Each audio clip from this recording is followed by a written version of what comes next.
네, 오늘의 정치 속풀이는 신지우 전 의원, 강찬호 중앙일보 논설위원 두 분과 함께하겠습니다. 어서 오세요. 안녕하십니까. 저희 세트 좀 구성을 바꿔봤는데 예, 너무 옹기종기인가요? 좋습니다. 예, 좀 역시 밀도 있는 시대를 앞서가는 정치 시그널다운 최선의 조합인 것 같습니다. 좀 밀도 있게 진행을 해보도록 하겠습니다. 제가 막오른 인사청문 정국에 대해서 좀 살펴보겠다라고 말씀을 드렸는데 김민석 국무총리 후보자 얘기부터 좀 해봐야 될 것 같아요. 재산 신고 내역도 보니까 한 2억 원 정도였던 것 같고 세비도 보통 이제 세비로 수입 대부분을 이제 충당하고 있을 텐데 5년간 본인에게 좀 부과됐던 추징금 6억 원을 완납을 하고 순자산까지 증가한 상황이라서 네. 이게 어떻게 설명이 되느냐 이런 지적이 있었어요. 근데 김 후보자는 본인이 소명 가능하다라고 하더라고요. 소명이 안 될 것 같은데요. 예. 그런가요? 이게 뭐 정상적인 그 회계 상식이 있는 사람이라면 이게 불가능한 것들을 네. 뭐 마술, 요술 뭐 이런 거 아니면은 설명이 안 될 것 같고, 그 다음에 일단 상식적이지가 않아요, 이 관계가. 그러니까 예. 본인이 그 7억 5천만 원의 불법 정치자금 3명으로부터 받았다는 거 아니에요? 그중 네. 한 명인 강신성 씨로부터 그 이후에도 계속적인 돈 거래를 했다라는 거. 네. 그 참 믿기가 힘든 일이고, 오늘 아침에 중앙일보가 단독 보도했던데 그 강신성 씨가 21대 국회에서 김민석 의원 후원회장을 3년 반 동안이나 했대요. 네.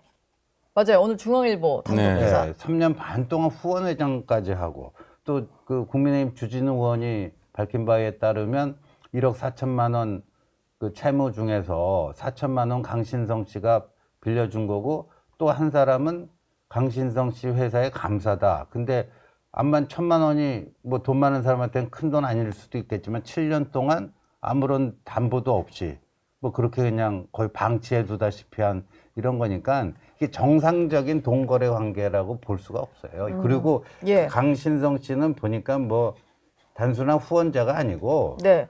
정치 동업자도만요. 정치 동업자. 네, 네. 불법 정치 자금을 좀 제공했던 사람인데 또 사인간 채무가 또 발생을 하다 보니까 이게 진짜로 뭔가 갚을 생각으로 빌린 돈일까라는 뭐 의혹이 있는 것 같아요. 그렇습니다. 뭐 지금 네. 보도된 바에 따르면 진짜 신지호 전 의원께서 잘 말씀하셨지만은 이 강신성이라는 분 자체가 네. 뭐 돈을 4천만 원인가 하고 나머지 1천만 원씩 쪼개기로 줬다는데 그분 알고 보니까는 바로 그분 그 신성 씨의 회사에 뭐 감사인가 지냈다는 분 아니겠어요? 예. 그런 분들이 다 했으니까 이게 지금 이름만 딴 사람이지 예. 이게 다 결국은 그 강신성 씨의 그 영향하에 있는 또는 강신성 씨 본인이 지금 쪼개기를 하는데 이름을 차명으로 지금 해준 거 아니냐? 예, 관련자들이니까. 그렇죠. 그리고 네. 또 하나는 이분이 아시다시피 과거에 김민석 의원이 그 제 원외에 있었을 때 알박기 정당 민주당을 했잖아요. 그러니까 네. 새정치민주연합으로 이제 민주당이 당명 바꾸니까 재빨리 민주당 도메인을 선점했단 말이죠. 네. 그때 바로 민주당 대표를 했던 분이 이분이에요. 예. 그러니까 최측근이라고 분신 같은 사람이라고 할 수 있는 겁니다. 그런데 이런 사람한테서 이런 식으로 굉장히 수상한 것을 받고 네. 그다음에 이거 차용증이라고 써주기만 했지 도대체 언제 이것이 갚아지는지 전혀 예. 그런 것도 없고 이자보다 더 많은 지금 후원금을 그 이후 또 냈다는 정황도 있고 네. 그러니까 지금 이게 지금 소명할 문제가 아니고 검찰 가서 수사를 받고 진술을 해야 될 문제다. 수사를 받아야 될 문제다. 이런 문제가 있고요. 그다음에 지금 그 자녀 학비도 많은 사람들의 공분을 자아내는데 보통 되게 공직자 비리할 때요. 가장 그 경찰이나 사정기관이 그 핵심 타겟으로 노리는 게 바로 자녀 학비입니다. 예. 특히 미국의 이런 그 사립학교 또 대학 이런 데 엄청나게 학비가 들어가는데 1년에 그럼요. 1억 넘게 들지 않아요? 1억은 수험료만 그렇고 예. 그다음에 상식적으로 거기 거기서 생활 거주를 해야 되니까. 그러니까 1억 5천은 기본이죠. 자, 예. 그러면 지금 1억 정도밖에 없어요. 저도 놀랬다기보다 이제 국민들께서 아마 이제 아시게 된 건데 의원들이 1년에 세비 수입이 1억입니다. 1억. 그래서 예. 지금 이제 의원 4년하고 1년 더 했으니까 지금 5억 얼마 나온 게 그거고요. 이 돈 가지고 어떻게 도대체 1억 5천 본인 지금 살기도 빠듯할 텐데 네. 이랬느냐. 지금 본인 말로는 뭐 전 부인이 했다는데 전 부인도 지금 소득세 낸 게 없다는 거 아닙니까? 그래서 대개 이런 게 어떻게 되느냐. 예. 그 국회의원이나 공직자의 경우에 우리나라 예를 들어 무슨 뭐 농협이라든가 이제 이런 은행을 통해서 미국에는 자녀한테 보내잖아요. 예. 그럼 자녀는 미국에 예를 들어 뭐 뱅크 오브 아메리카 이런 데 계좌가 있을 거 아니에요. 그러면 이 농협에서 뱅크 오브 아메리카로 바로 가느냐? 아닙니다.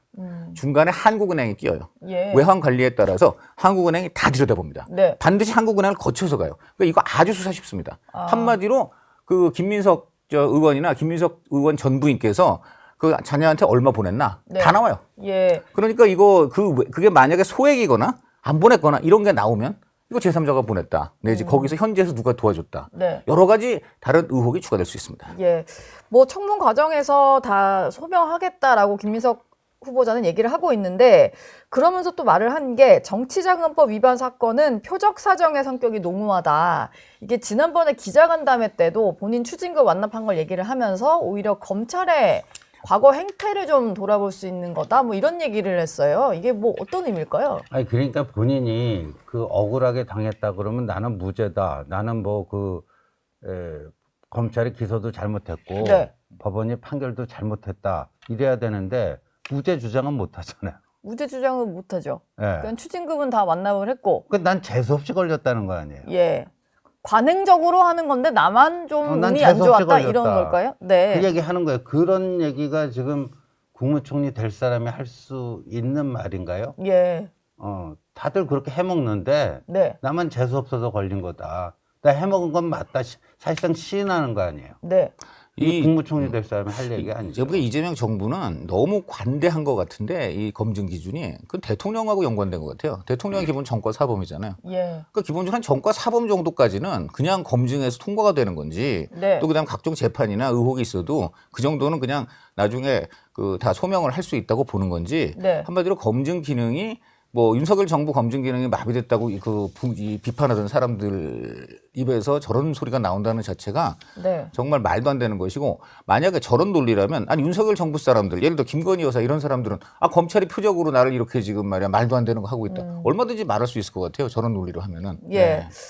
뭐 각종 의혹이 나오고 있는 상황인데 또 더불어민주당도 어쨌든 보호를 해야 되는 거잖아요. 이게 안 그래도 이제 오광수 전 민정수석까지도 좀 낙마를 하게 된 상황인데 물론 청문회 대상자는 아닙니다만 총리 후보자는 좀 지켜야겠다는 생각인지 각종 의혹 제기를 야당과 언론의 정치 공세다 이렇게 규정을 했어요. 양문석 의원이 쓴 SNS 글인데 이게 뭐 아주 그냥 야당이랑 언론이 좀 합작을 해서 괜히 좀 문제 제기를 하고 있다 뭐 이런 의혹이고요. 근데 양문석 의원 본인도 뭐 강남 아파트 그 살 때 뭐 딸 명의로 어떻게 뭐 대출을 받고 뭐 해갖고 좀 네. 1심에서 당선 무효용 나오지 않았나요? 예, 그러니까 뭐 동병상련이겠죠. 동병상련. 예, 양문석 의원도 지금 재판받고 있는 사건에 대해서 본인에 대한 뭐 그것도 표적 수사인가요? 표적수다. 뭐 그렇게 예. 주장한 것 같아요.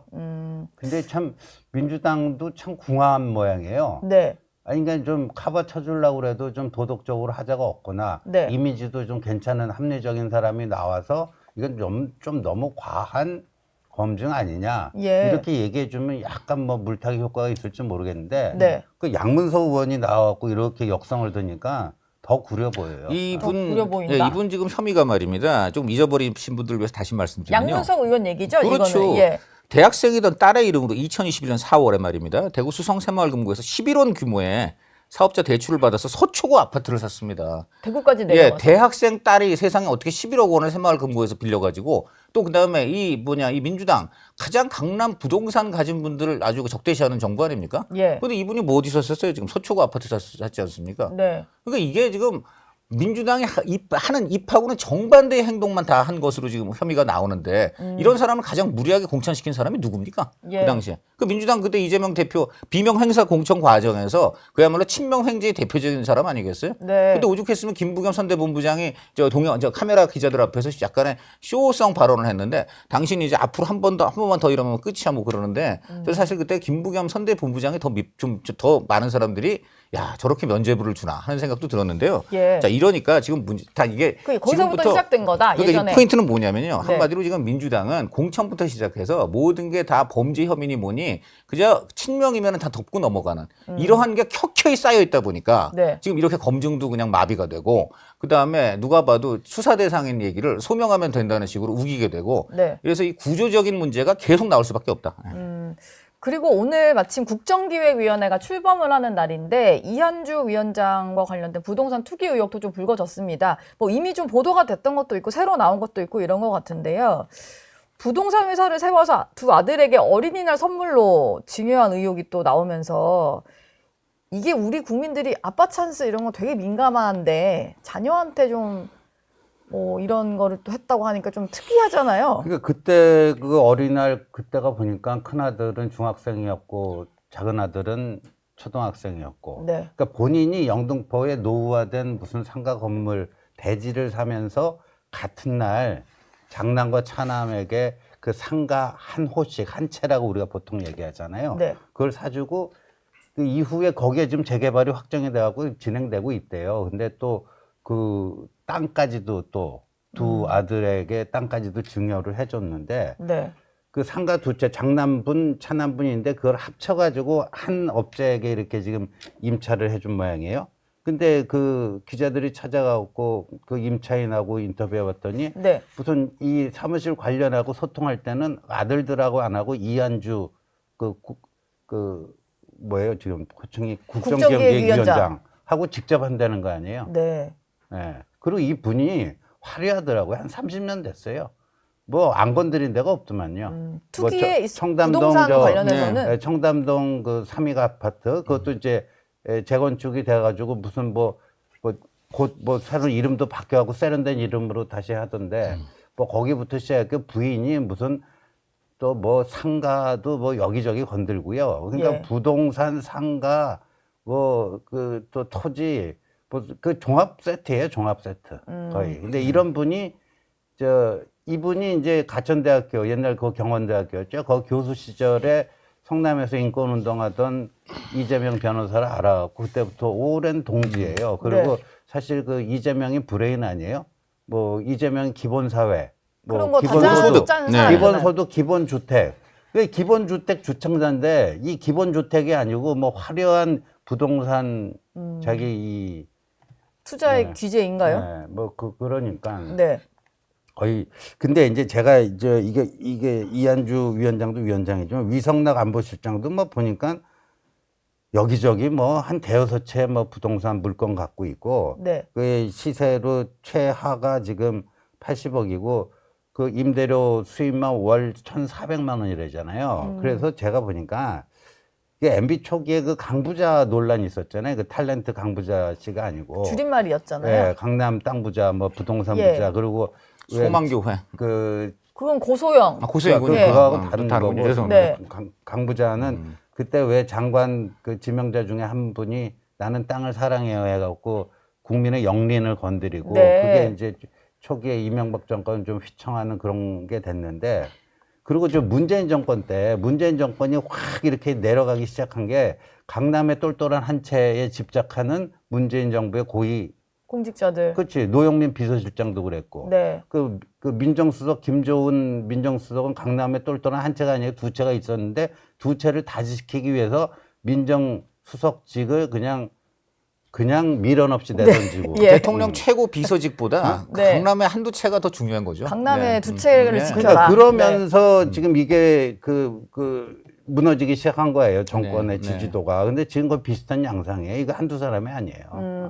부동산 투기 의혹에 또 아빠 찬스 의혹까지 또 김민석 후보자는 받고 있다 보니까 또 아빠 찬스 하면은 조국 전 수석이 그 논란이 불거지면서 그때 사실 문재인 정부가 또 한 번 더 크게 휘청했던 것 그렇죠. 같아요. 그런데 이제 어제 민주당 전 의원 한 분한테 좀 여쭤봤더니 네. 조국 그 전 장관은 양반이래요. 이거에 비교하면. 왜냐하면 이 부분은 이제 결국 이제 자녀의 어떤 관련해서 지금 실형을 살고 있는데 그것보다도 이게 더 왜냐하면 문제. 이제 그거는 이제 저 부산대 의대에 잘 들어가기 위해서 여러 네. 가지 이제 이상한 일들을 한 거 아닙니까? 네. 그런데 이거는 그 자식이 결국 이제 좋은 대학 가게 하기 위해서 어떻게 했습니까? 입법을 동원한 거 아닙니까? 여기 신조 전 의원도 의원이시지만 의원의 가장 중요한 권한이자 의무가 네. 입법과 예산 아니겠습니까? 예. 입법은 나라와 국민을 위한 것이어야 되는데 네. 그 자녀의 그 습작 수준에 불과한 그러한 표절무 방지 이런 것을 갖고서 세상의 동료 의원들까지 동원해가지고 입법 발의를 한 거 아닙니까? 발의를 했다는 거. 그러니까, 물론 네. 이제 대학 입시에 활용하지 않았다라고 얘기는 합니다만 미국 입시 과정을 보면은 이제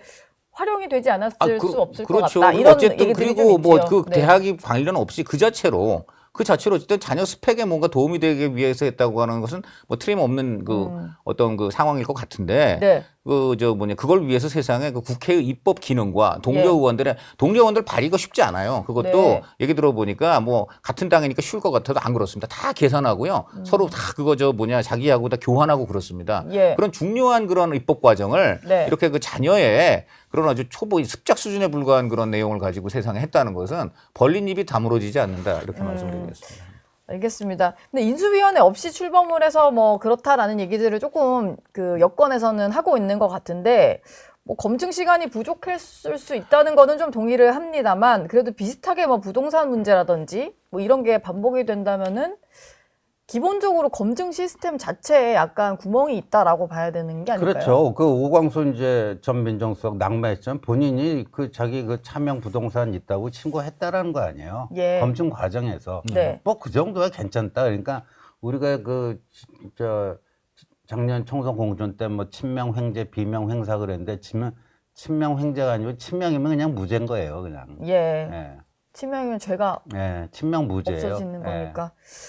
물론 이게 다 의혹들입니다. 그리고 뭐 이한주 위원장이라든지 오광수 민정수석은 또 인사청문 대상은 또 아니었기 때문에 뭐 그렇긴 합니다만 초반에 좀 의혹들이 불거지고 있어서 청문회 기간을 좀 잘 지켜봐야 될 것 같습니다. 어제 이제 정청래 의원이 법사위원장 자리에서 물러나면서 당대표 출마를 선언을 했는데 지금 보니까 민주당은 박찬대, 정청래 이렇게 2파전으로 전당대회를 좀 할 것 같아요. 네네. 뭐 두 분 다 이제 워낙 화려한 의정 활동, 특히 이제 이재명 대표의 측근들로 많이 알려져 있고, 그 다음에 이제 뭐 박찬대 원내대표는 뭐 사실 그 이재명 대표 수행을 너무 열심히 하다 보니까 예. 이재명 대표 코와 관련된 그런 이야기도 나올 정도 아니겠습니까? 네. 또 정청래 의원 같은 경우에는 특히 탄핵 과정에서 매일 이제 일종의 검사 입장에서 가서 이제 그죠. 본인이 윤석열 대통령 전 대통령 탄핵에 탄핵수출위원장이었으니까. 탄핵수출위원장으로 한마디로 윤석열 대통령 내리치는 칼. 본인이 칼이 아주 그냥 그 핵심 역할을 했노라. 네. 이걸 갖고 이제 아마 당대표에서 지금 당대표라고 하지 않습니까? 예. 네, 이제 이렇게 얘기를 하는데, 근데 이면을 또 들여다보면 이재명 대통령이 둘 다 그렇게 썩 맞득치 않아 하는지도 모르겠다. 이런 얘기도 그냥 어떤 구설로는 나오고 있습니다. 뭐냐면. 왜요? 물론 둘 다 찐명으로. 그런데 이제 불리고 아시다시피 당대표가 너무 찐명으로 가게 되면. 네. 국민의힘도 그랬지 않습니까? 윤 대통령의 친윤 대표 말이 되느냐. 이거 원래 민주당 단골 비판거리잖아요. 당과 대통령이 청와대가 좀 건강한 관계를 그러니까 유지해야 되게 되는데. 당연한 건 여당은 특히 민심을 전달해서 네. 그 대통령실이 막 나가는 걸 견제하는 게 보통 여당 역할이라고 하면 그걸 보통 항상 민주당이 야당 시절에만 그렇게 얘기를 합니다. 그러고 이제 여당이 되면 뭐라 그러냐면 대통령과 한 몸이 돼가지고 그 대통령의 정신을 구현하는 뭐가 되겠다 보통 이래요. 국정과제 네. 추진 동력 그러니까, 얻으려면 뭐 손발이 맞춰야 되니까. 참 여당일 때하고 야당일 때하고 그 여당에 대한 그 규정부터 굉장히 달라지는데 네. 이번에도 보니까 뭐 대통령하고 한 몸이 되겠다느니 지금 이런 얘기를 하고 있지 않습니까? 엊그제까지 뭐라 그랬어요?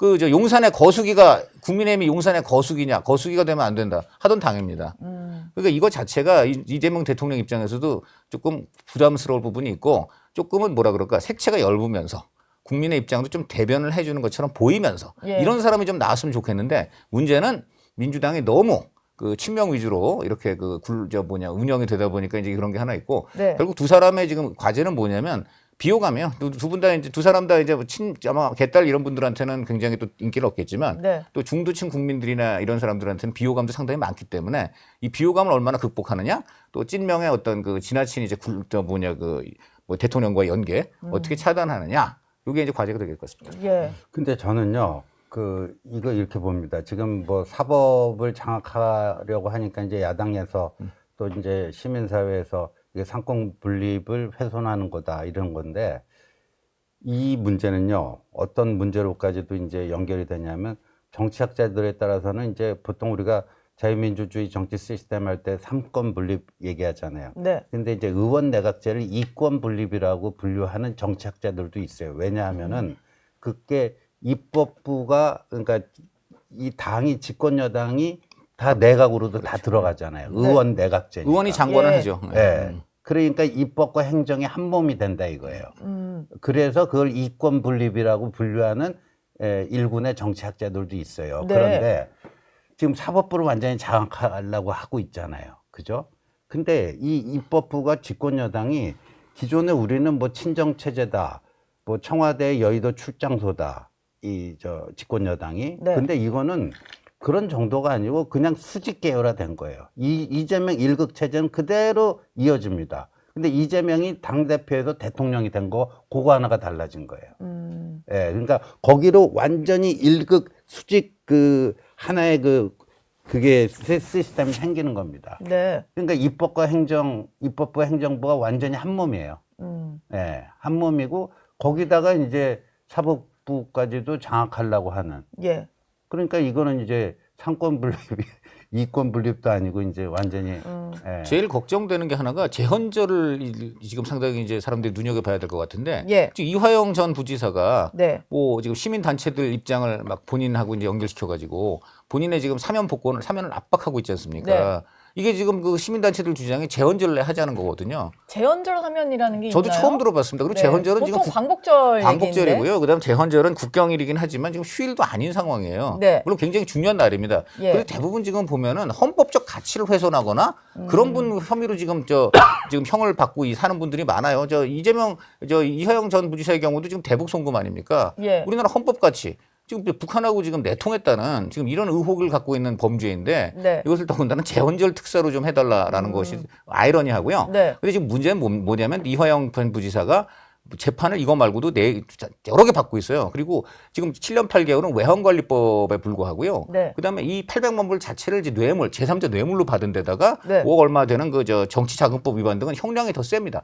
이 많은 재판을 받고 있는데 이 상황에서 이 7억 8천만 원, 7억 7년 8개월 이 외환관리법만 사면을 해준다. 네. 그러면 지금 구속돼 있는 게 나머지 것들은 그것도 구속돼 있지 않습니다. 그런데 그것도 바로 또 구속이 될 수 있어요. 그럼 사면 복권 해줘봤자 또 구속될 수도 있는 거예요. 예. 그러니까 이게 기본적으로는 모든 재판이 다 끝나고 모든 형이 확정되면 그때는 할 수 있습니다. 그때는 일괄 사면을 할 수 있는데 지금 뭐 확정된 형 하나가 그것밖에는 있는 게 못 해주는 아니고 거예요. 나머지 네. 혐의도 있기 때문에. 그래서 이재명 예. 대통령이 지금 굉장히 그건 딜레마일 것이고요. 예. 그리고 이제 이화영 전 부지사가 굉장히 지금 힘들어하고 억울해하고 있다는데 네. 뭐 그 이유는 국민 여러분께서 많이 짐작하시리라고 봅니다. 그래서 문제는 이겁니다. 그런데 이것을 지금 이 정청래 또는 박창대 이제 새로 신임 대표가 된다고 하면은 이것을 지금 전체적인 그런 사법 질서 또 국민 전체의 정서 이런 것을 고려하지 않고 네. 그 핵심 지지층 개딸의 이제 어떤 압박에 의하여 그것을 막 사면하라 복권하라 이상한 얘기를 하기 시작하면 정말 저는 그때부터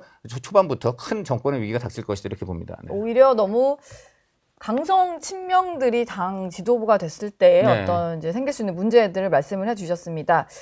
뭐 지난주 금요일에는 김병기 의원이 원내대표가 또 된 상황이고 오늘은 국민의힘에서 새 원내대표를 뽑는데 이게 후보군이 누가 있냐 했는데 뭐 2파전 정도 얘기가 나오다가 또 한 명이 더 합류하면서 3파전으로 펼쳐지게 됐는데 송원석, 김성원, 이현승 뭐 이렇습니다. 영남 지역 의원이 2명이고 수도권 1명 이렇게 있는데 지금 구도상으로는 누가 좀 유리할 거라고 보세요? 그러니까 이현승 의원이 뒤늦게 뛰어들면서 이게 굉장히 좀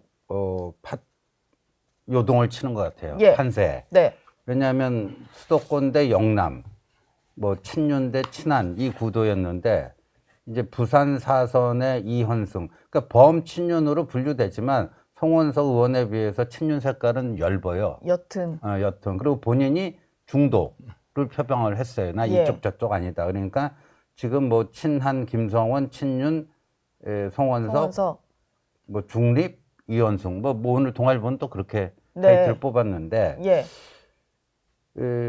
그런데 이 원내대표 선거 결과가요, 이 당이 그나마 좀 다시 거듭날 수 있는 그 싹이 보이는가, 아니면 도저히 안 되는 구제불능당인가, 네. 그거를 판별하는 리트머스 시험지가 될 수 있는데, 잘못하면은 도로 친윤당, 네. 뭐 TK 자민련, 뭐 이렇게 돼버리면은 국민의힘은 앞으로 뉴스에서도 사라질 수도 있겠다는 생각이 들어요. 사실 지금 김용태 비대위원장이 했던 5대 개혁안에 대한 결론이 좀 안 난 상태로 원내대표가 뽑히니까 그걸 좀 이어받을 수 있느냐, 뭐 그런 개혁 의지를 보일 사람이 될 거냐가 중요한 상황이에요. 굉장히 중요하죠. 저도 김용태 위원장하고도 통화를 잠시 해봤는데 예. 그 5대 개혁안이라든가에 대해서 최소한도로 국민한테 설명할 수 있는 내용이 네. 계속 이어져야 되는 거 아니겠느냐라고 얘기를 하고 뭐 그건 저도 굉장히 동의를 합니다.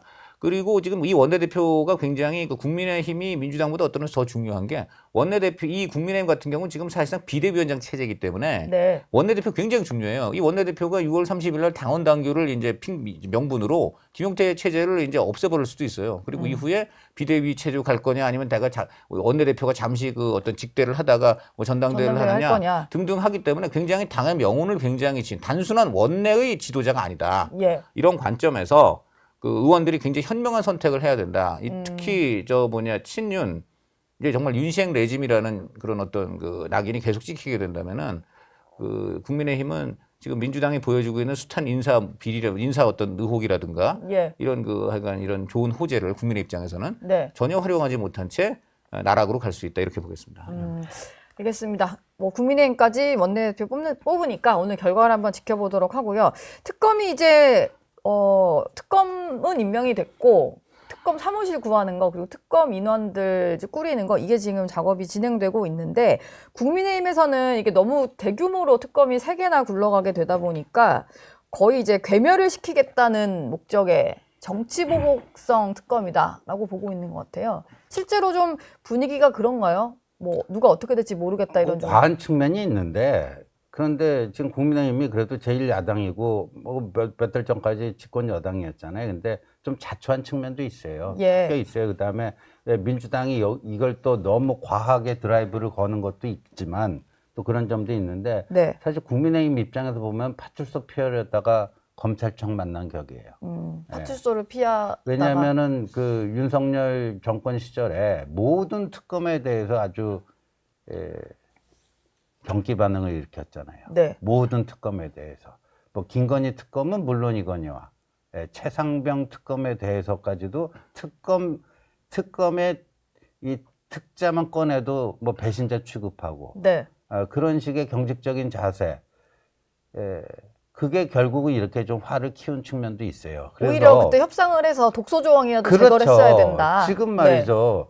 이렇게 집권 여당과 집권 여당의 우당인 조국당이 특검 한 명씩 추천해서 대통령이 한 명씩 뽑는 이런 특검법 본 적 있어요? 이건 특검이 아닙니다. 이건 예. 그야말로 특검으로 민조검이라고 할 수 있어요. 네.